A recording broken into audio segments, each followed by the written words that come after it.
Alrighty, that ought to be a little bit better. Sorry about that, guys. I don't know what the deal is, but with Facebook Live, you cannot switch audio sources during the broadcast, or it causes the whole broadcast to seize up. So apologize for that. I had the wrong audio source selected. I even deselected the audio source that I had and reselected what I thought was the proper one, and it was wrong. So sorry about that. So anyway, I sat down this week trying to figure out what hopefully everyone can hear me now.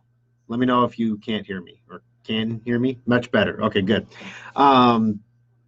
So I was like, what are we going to do for the aftershock this week? Because, it's pretty much the same as last week. And, we're building computers as fast as we can. We have lots of holiday stuff going out. And, we had some fun moments in the service center, though. So, for example, I had one of my junior technicians in one of my service centers. I won't embarrass him by saying who apparently was talking amongst people while building computers about the possibility of getting his ears gauged and getting a neck tattoo. And I caught wind of this, and this guy, if you knew who this was, he is not a hardcore individual, if you will. He is not somebody that if you encountered him in an alley at night, you would be worried. That kind of person can't get a neck tattoo. It just doesn't fit. That'd like me getting a neck tattoo. Come on. So anyway, when I saw him at the service center the next time, I said, listen, if you decide to get yourself a neck tattoo, I'm going to fire you. Just on principle. That's a judgment issue. If your judgment is that bad, I'm just going to have to let you go. I'm sorry. You're great. People love you. You get compliments on the radio shows like every week, but if you get a neck tattoo, done. And he's like, I'm not going to get a neck tattoo. I was joking. And I was like, oh, because you were talking about doing all kinds of crazy stuff from what I heard, like neck tattoos and getting your ears gauged. And he's like, what, you mean like this? And he goes like, and he's got the starter gauge in there, like the tiniest one. I'm like, oh no, you didn't do that. All of the senior technicians got together and had an adulting moment. And we said that we were not going to allow our young, impressionable junior technician to go and mutilate his body. Because again, I don't know. So anyway, we were just giving him a hard time at that point. But yeah, it was, so there's some fun stories. Lovely Kimberly, we might need to replenish the first aid kit in the Papillion Service Center. We're building so many computers. There's a lot of sheet metal flying around really fast, and there's a lot of fingers getting cut. And so a lot of Band-Aids, a lot of Band-Aid wrappers floating around the Papillion Service Center this week as we go through all the building that we're getting everything done. We still have holiday special parts arriving on Monday to complete computers due before Christmas. So we're still going 100%. We've got everything pre-built, like everything. This is just waiting on this part. This is just waiting on that part. And there's just enough parts that aren't in that we can't finish like 20 computers. So when that shipment comes in on Monday, we're going to have a whole lot done. I'm going to place Santa Schrock and throw them all into my F-150 sleigh and take them to the service centers where they need to go, and then you'll get calls to come pick up your systems, and it'll work out really nicely. All right, so first of all, as I do every week, I'm going to start off by asking if there's any questions. Merry Christmas from Texas. I love it, Carolyn. Thank you. And Mark, no problem. I'm always here. It's better than the retirement advice. Oh, God. All right, so last year, retirement advice. Last year, if you remember at the end of the year, basically all the funds, everybody had such a good year in 2018 in the retirement market that there was a lot of profit taking happening right before Christmas. And I don't understand all of the, I'm not a financial advisor. This is not financial advice, but it caused a huge right in the last month of the year. And everything that I was reading and seeing, I'm like, this looks like it's going to happen again. And so I moved my entire 401k into like super duper safe stuff for like the last month, like treasuries and precious metals, like super safe stuff, like not going to lose this money. I was like, hugely up on the year. I'm not going to lose that money. And because it's going to tank, and then I'll get back in at the end, and then I'll be hugely up. Timing the market works for everybody, right? Oh no, and so I didn't count on the Fed pumping like billions and hundreds of billions of dollars into the economy into the last month, because of what I thought was going to happen was going to happen. It would have happened, but the Fed came in and just basically like dropped the monopoly money on it, and then now it's not going to happen. So and the stock market was like, which is what happens every time they do quantitative easing, even if they don't call it that. So I was like, oh, I missed out on that rally. Okay, whatever. I guess, my end of the year plan didn't work out. So the financial advice here isn't so good either. don't. I didn't lose anything. I just missed out on the opportunity, I guess. But so all in all, I accomplished my goal of preserving what I had, which was good. So yes, I'm not going to feel too bad about it. All right, so I wanted to think of something interesting that we could talk about on the show, on the Aftershock, that would be kind of fun. So I thought, okay, well, what about the stuff that we have going on that no one really knows about yet? So the first one that we've talked about before is the cold storage project. Brian in the Omaha Service Center basically got a third-party program. It was an open source program to do backups that connects remotely to a remote server. And the original plan was we were going to use Amazon's storage space basically to run the backups. But then we had so many stories in the last few weeks about Amazon cloud servers getting penetrated and all the security problems. It's just, do we really want to trust customer data to that when Brian's like, Thor, it's not hard. We could store it locally here in the service center, right here in the building. We could store it. And then we could put another server in one of the other service centers, like in Lincoln or Des Moines, and we could co-locate the data so that if there was a natural disaster, it wouldn't get wiped out of both places. We could encrypt it all. We could send it all through SSL. Everything would be secure and safe. Okay, so we start looking into it, and we're going to build the test storage unit for the service center. The app that we used, the program that we used, was successfully able to do the backups we wanted.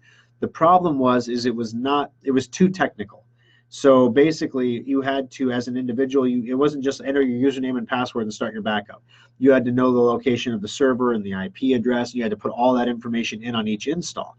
So we thought, well, we could do the installation for people, but then whenever it tried to back up like a hidden file, we had set it to ignore the hidden files, but apparently that function doesn't work, and it couldn't back up the hidden files, so it was throwing error messages like every 5 minutes you get like 2 or 3 error messages, and we're like, this is just not going to work for our customers.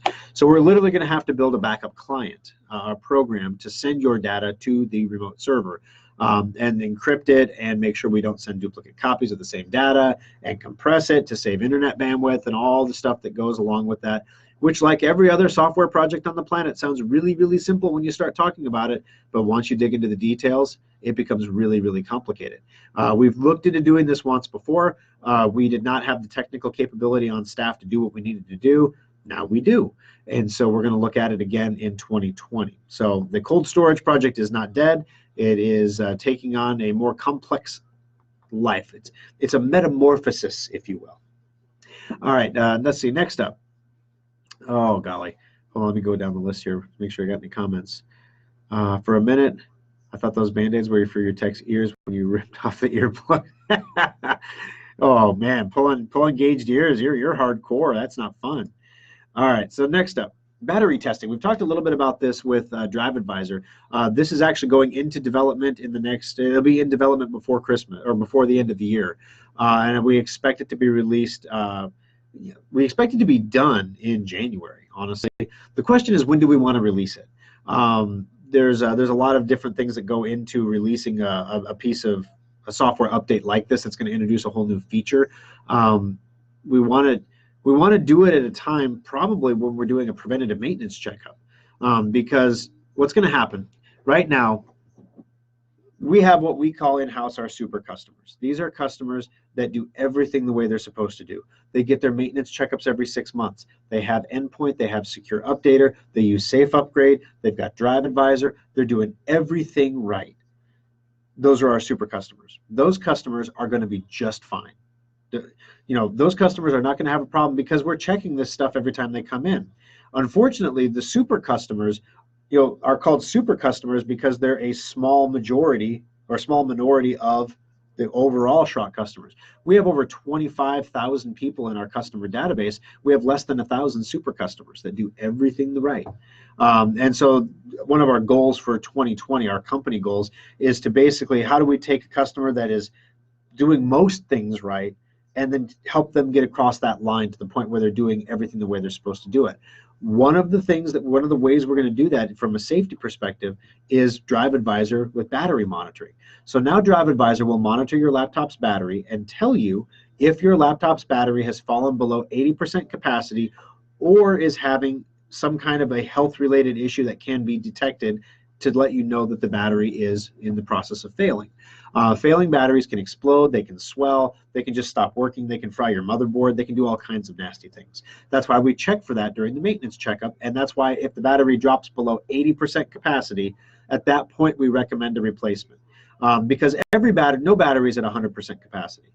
Everybody's battery is going to be at like 99, 98, 95. So it's a little bit arbitrary. We have to decide, at what point do we say it's time to replace the battery? 80%, yes. Anything below 80%, certainly. But 90%, no, you're fine with a 90% battery. It'll be okay. So we said 80% or lower is going to be the cutoff for recommending a replacement. So now we're going to send alerts out. We're basically going to take all these 10,000 some people that are running Drive Advisor. We have over 20,000 computers running Drive Advisor, about 10,000 roughly customers. So because some businesses are running it on like 20 computers, and then some customers are just running it on one. And some customers ran it on one, and then they got rid of the computer and never installed it on the new one.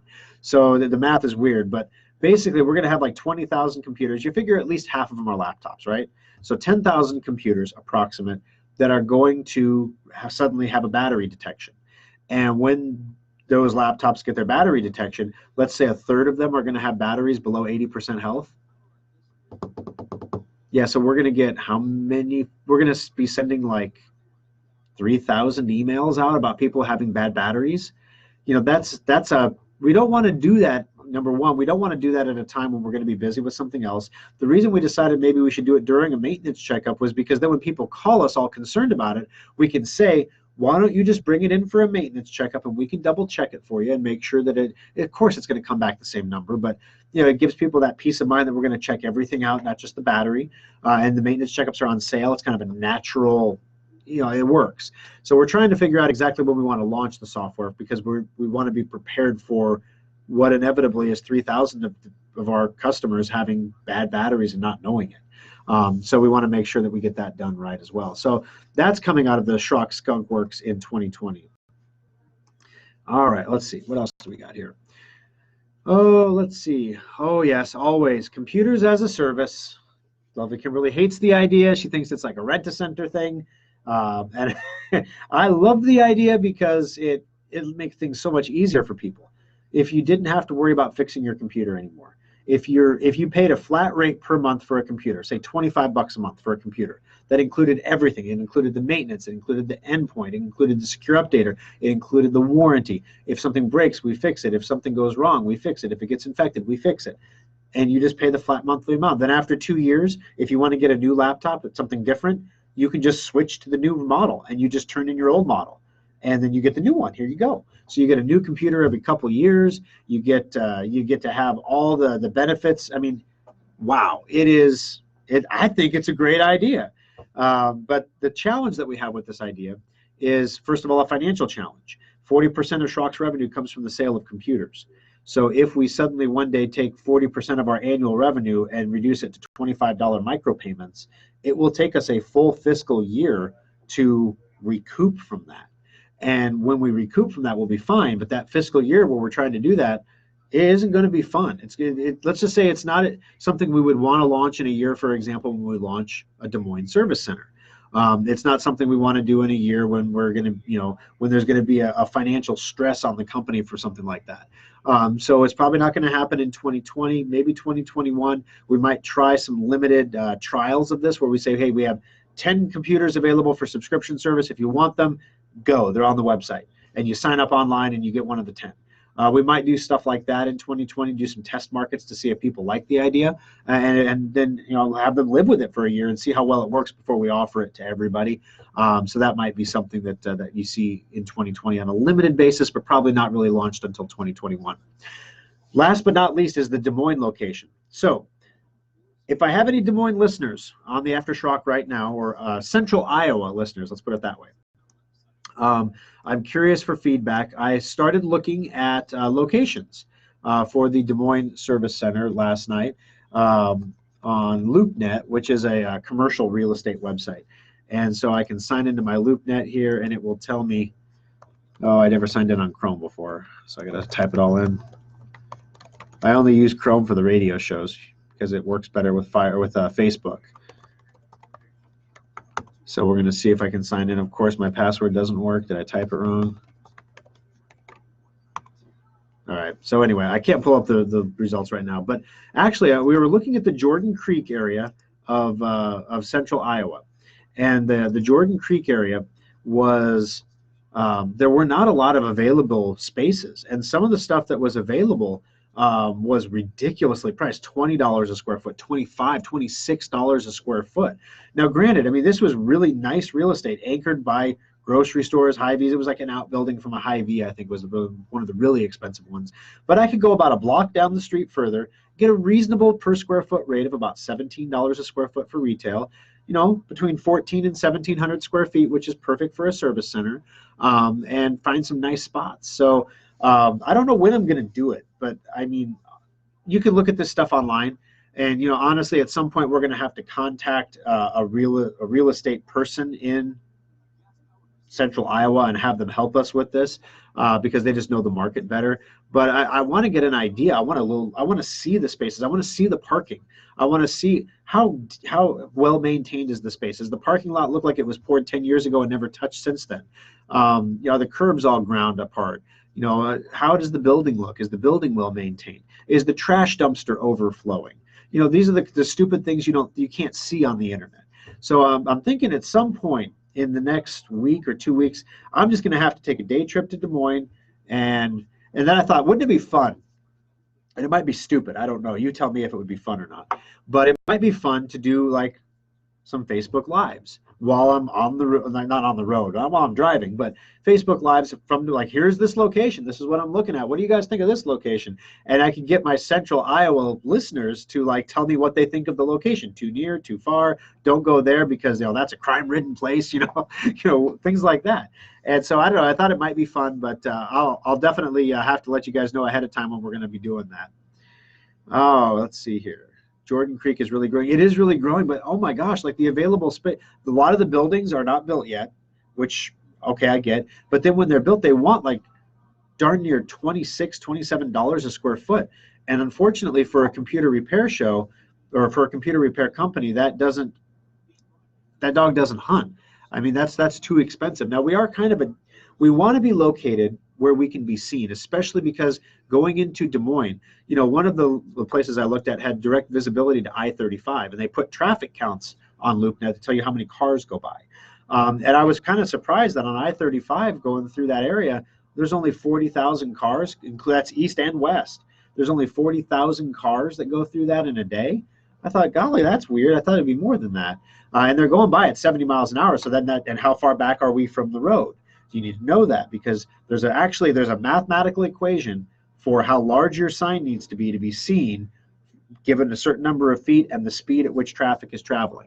And if we're going into a new area, those are the kind of little things that are going to help us, you know, accelerate more quickly. Then just thinking about all the logistics, we're going to have to hire people in Des Moines. We're going to have to transport them back to probably Omaha, where they will probably live for a month in a hotel somewhere while we train them.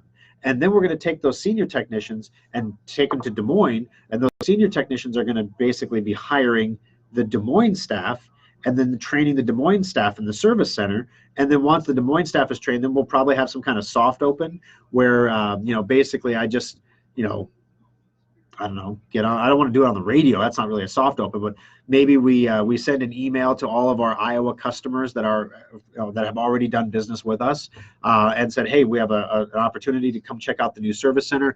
We would like to put it through its paces. Here's a free maintenance checkup or something. You know, just come on in. Let's do that. We probably will do a big free event just to drive traffic in and let everybody know that we're there. And then, yeah, kick it off. So it's going to be crazy. Tentatively, what I've got scheduled right now is an August open. This is very tentative. There could be a lot of things from construction all the way to, we haven't even found a space yet. We want to open sometime around August, which working backwards means we need to have staff trained no later than June to July.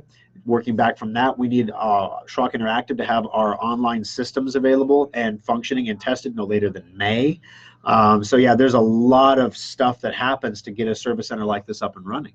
And so it's going to be fun and interesting. So I thought, you know, maybe if there was an interest, I'll do some Facebook Lives. You know, I'm going to go to lunch now. Where should I go for lunch? You know, that kind of thing. and basically see if anybody is really even interested in Central Des Moines. I mean, I know you'll be there. I know you will. But yeah, anybody else? Will we get any large number of people? And then the other thing is, I've thought several times. If you can have a reality show about a pawn shop, and you can have a reality show about nothing, the stuff that we see and hear and do on a daily basis, and yeah, I mean, so just opening a new service center, the crazy, stupid stuff and the stressful moments that are going to happen, it is literally, you could make a reality show out of it. And it would be stuff that is interesting enough that regular people would want to watch it. Because, how many people get the opportunity to open? I'm really blessed. How many people get the opportunity to open a business location in their life, let alone, well, this will be our, how many service centers have we done? Oh my gosh, Lovey Kimberly. We had the original Schrock Innovations at 7160 South 29th. Then we moved the original Schrock to 27th and Pine Lake Road. And then we moved the original Schrock just this year to the South 14th Street location. So that's 3 moves for Lincoln. In Omaha, we had the original Schrock Omaha Service Center on like 80th and Maple back in the day. Then we moved it to Turner Park, and then we moved it to Village Point. So that's 6 service centers. Then we had the Papillion Service Center originally opened on 72nd and 370. We moved it to 84th. So we've opened 8 service centers. So the Des Moines Service Center will be number 9. We've learned enough lessons that I don't think we'll have to move the Des Moines Service Center. We've learned lessons like, $30 a square foot is too much. And lessons like you don't need 3,000 square feet anymore. And lessons like front door parking is a must. And lessons like stairs are bad. Lessons like we need an automatic door opener button. Things like that. These are the lessons that we have learned over time. And so as a result, we'll be a little bit better prepared. But it also means we're going to be a little bit more choosy about where we look too. All right. How about cloud computing with a thin client? Well, how about it, Scott? It's coming. It's going to take 5G. Honestly, when 5G hits, we're going to get to the point where you could literally load your operating system over the internet.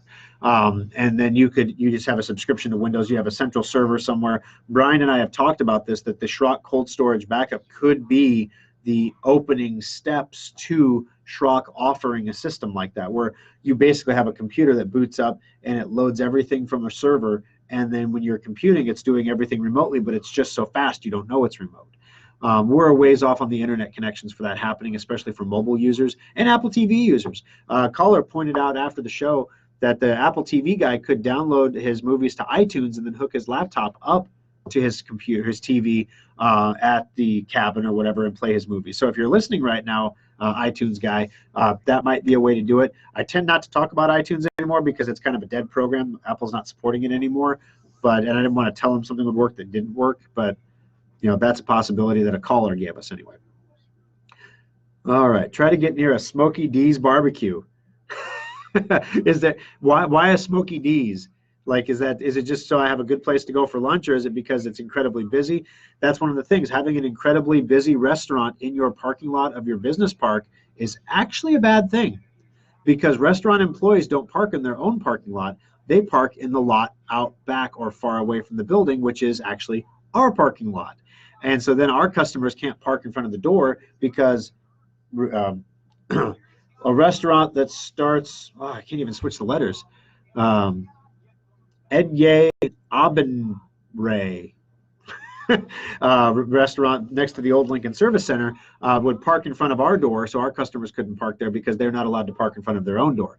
So in a protest move, we had all of our staff park in front of their door one day, their front door, and the manager came over and was like, "What, are you guys parking in front of our door?" And I was like, "You guys are parking in front of our door." "Well, you didn't be nice about it." It's like, literally they had a new manager like every 3 months, and like every 3 months. It's like, it's the employees. The employees know better. The management doesn't. And he's like, "Oh, okay." So yeah, it was getting old, but we don't have that problem anymore now. We have a beautiful front door park pull right up. Like literally, if you have a Tesla, you could drive it right through our front door. Not that that's ever happened anywhere. Opening in August will bring many Iowa State Fair visitors. Oh, that's true. I didn't think about that. But then again, you got to think about it. Iowa State Fair travelers, they might come in to buy a computer or something, but most people don't carry their broken computers with them. I suppose if you were making a trip in anyway and you had a computer that you wanted to have fixed, you might bring it in. So yeah, I mean that I had not thought of that. Little things like we have Best of Omaha, Best of Lincoln, we have Best of Sarpy. Is there a Best of Des Moines? There is a Best of Des Moines. When does that happen? When does voting start? All these little details have to get thought of and figured out. And so I've literally got a spreadsheet going of like, this is the stuff you need to do to open this, and this is the stuff you need to do that, and this is when we have to start signage, and this is when we have to do this. I mean, there's such a train of things that has to happen. It's fun to do. Like I said, it could be a whole reality show. Somebody might actually be interested in seeing the logistics of a business entering a new state for the first time. I have to call my accountant. What tax paperwork do I have to fill out? I'm a Nebraska corporation. So obviously, do we have to open an Iowa corporation, or can we? I believe my accountant told me once before was we could basically be a foreign corporation in Iowa and operate that way. And I don't know what the tax implications are of any of that. That's why they're there. So yeah, I mean, even that kind of stuff has to get done. So it's going to be a fun challenge indeed. All right, last call for questions, guys. That's just a peek behind the curtain in the Schrock Skunk Works of what's coming next year in 2020. All right, have a booth at the fair to sell services. We've never had a booth at a state fair before. We'd have to do something really cool though. If we were going to have a state fair booth, I mean, we would have to rock that house. I mean, I don't know, maybe some VR something, or we could have a charging station. You can plug in your phones or whatever and charge them up. We could have a. I know what we could do. We could have a giant bucket, and next to it we could put little tablets with pieces of paper that you could write your name and your address on, and tear it off and throw it in the bucket for the chance to win something that you probably won't win, but will get you added to every single computer repair mailing list ever invented. Yay! Oh yeah. Yeah, it's like is that not the state fair? I mean, yep, you could win this. Oh, sorry, you didn't win the big prize, but you did win 10% off something else you could buy. Yeah, that's how it works. Okay, last call for questions, guys. Could you talk about the internal components of the Holiday laptop, and is it suitable for video editing? All right, so yes, Alan, I can do that. I don't know, Alan, if you've already purchased yours. I can check though. If you purchased a Holiday laptop or not, but I believe there may be one left on the website right now. Yeah, I don't think you bought one already. But there might be one left. It says they're available for back order right now, which means we've sold the amount that we can get. I think we usually have one or two that is as a margin, and on Monday we'll go in and sort the numbers out. But basically, it says available for back order. So if you bought that, the Holiday Special laptop, a lot of people think for video editing you need to have a big bad graphics card, and you don't. The graphics card is not important at all in video editing. You're not doing anything graphically intense when you edit a video. Now, if you were rendering an animated video, like if you were making Toy Story, for example, yeah, then the graphics card is really important. If you are doing AutoCAD and you're creating a 3D rendering of a building, yes, your graphics card is important then. But just editing a video, that's not important. The biggest things you're going to be concerned about when you're editing a video is hard drive storage and memory. Processor is important too. The Holiday Special has one of the best processors you can buy right now, so I mean that's not a big deal. The hard drive is a 500 gig solid state hard drive. You'd want to have the solid state hard drive to improve with your video rendering, to improve it. I would recommend that we upgrade that hard drive to either a 1 terabyte or maybe even a 2 terabyte. As you know, video editing can get large, especially if you're editing at 4K or HD resolution. So you want to have a lot of storage space. You might want to upgrade the hard drive. The other thing is the memory in the Holiday Special laptop. It comes with 16 gigs of RAM, which is plenty to do most video editing projects. However, it can be increased to 32 gigabytes of memory, which is new this year for the Holiday Special laptop. So it can go all the way up to 32 gigs, just something to keep in mind there. So as far as the other internal components, it's got the backlit keyboard. It's got the wireless, of course, course, wireless. It has Bluetooth 4.4, so it can connect multiple Bluetooth devices, so headphones, external devices all at the same time. So that's kind of nice. The screen is a touch screen. It is a 2-in-1, so it folds completely over. That's important for video editing, but it might be important for when you're walking through and doing a shot, staging a shot or something, and you're going through your shot sheet. You could hold it like a clipboard and go through it that way and walk around with your laptop. Has a stylus on the screen, which could become very handy for some close-up video editing. It has an active stylus that you can use on the screen. It's pressure sensitive as well, which is kind of nice. So there are definitely some advantages to the holiday special laptop for video editing over what you're going to get from another computer, but it's not necessarily the internal components that are giving you that advantage. It's things like the stylus, the touchscreen, the 2-in-1 design, and yes, you have all the important stuff inside that you would look for in another laptop that would also do video editing. But the video card is what most people are talking about when they mention internal components, and the video card is not important for video editing. All right.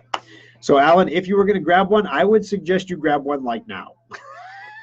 I'm not trying to hard sell you here. I'm just saying I would hate. We have our display models are going to come down the day after Christmas. I know the Papillion display model has a scratch in it, so I don't know what we're going to end up having to do about that. If Dell will replace that piece for us, or if what's going to happen there. I don't know that Dell has any more pieces to. Well, they have the pieces, but they don't have the full laptops. They usually like to swap the whole laptop. So I don't know where the scratch is. I don't know if it's on the lid or the screen or what the deal is, but Nikki told me it's scratched. So, maybe you end up with the scratched one, Alan. It's time to place the order. All right. Last call for questions, guys. I got to get rolling here. No problem, Alan. I'm glad I could help you out. All right, guys. So the good news is, the bad news is the holidays are coming, and every radio personality on the planet takes time off for the holidays. And as a result, you get best of shows, which doesn't really work for us when we're talking about sales, special offers, and current news, right? So what we are going to do is the 29th, which is next Sunday, we will have a live show for you. Then the 5th, I'm not sure yet. My son has a scout camp out that weekend. It's their holiday party. They're doing a lock-in at Camp Eagle, where they're going to try to stay up all night and eat junk all night. I may be required to be there for adult supervision, which would be the 4th through the morning of the 5th, which means I wouldn't be able to get here in time. So the morning of the 5th, that's going to be the Thorstradamus show. So I think we might pre-record the Thorstradamus show, but you will still have a new show to listen to. I'm not going to do the best of garbage to you and give you something you've already heard before. But then we'll be back again live on the 12th. So the schedule works out really well for radio for us. You're going to have nice live shows without having to have the Christmas reruns or anything like that. All right, thank you so much for joining us, guys. As always, please click the follow button on Facebook to follow us. It's facebook.com/Schrock Innovations. Also, make sure you click like and share the show with your friends, family members. Your reviews and recommendations mean the world to us. We literally cannot exist without them. So thank you for that. I hope you all have a very Merry Christmas and a safe, Happy New Year. I'll talk to you again before the New Year, but have a Merry Christmas. Hope that everybody gets what they want from Santa, and that everyone is safe and happy. We'll talk to you again next Sunday. Have a great week.